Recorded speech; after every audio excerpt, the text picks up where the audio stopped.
Friends ഇന്ന് നമ്മൾ പൗഡറൊക്കെ ഇട്ടിട്ടാണ് പോകുന്നത്. അപ്പോൾ ഡീഹൈഡ്രേഷൻ ആയതുകൊണ്ട് അങ്ങനെ ഒന്നും ട്രാവലാക്കാൻ പാടില്ല എന്നുള്ള പറഞ്ഞിട്ടുണ്ട്.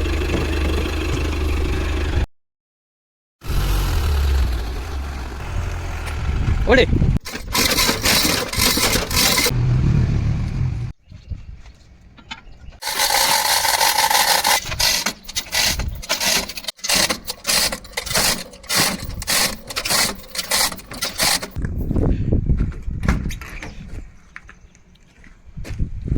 ഫ്രണ്ട്സ്, ഈ വണ്ടിക്ക് സ്റ്റാരിങ് ലോക്ക് ഇല്ലാത്തത് കൊണ്ട് നമ്മൾ ലോക്ക് ബെൽറ്റ് വെച്ചിട്ടാണ് ആക്കിയിട്ടുള്ളത്. ബെൽറ്റിൻ്റെ ട്രിക്ക് ഞാൻ ഓൾറെഡി പറഞ്ഞിട്ടുണ്ട്. പിന്നെ നമ്മൾ 2 വീൽ ഗിയറിലേക്കാണ് ഇട്ട് വെച്ചിട്ടുള്ളത്. 4 വീൽ ന്യൂട്രലാക്കിയിട്ട് നോർമൽ ഗിയറിൽ ഇട്ട് വെച്ചിട്ടുണ്ടെങ്കിൽ അതൊരു ഡബിൾ സേഫ്റ്റി ആയിട്ട് ഉണ്ടാവും. ഓക്കെ, നമ്മൾ പുറപ്പെടുന്ന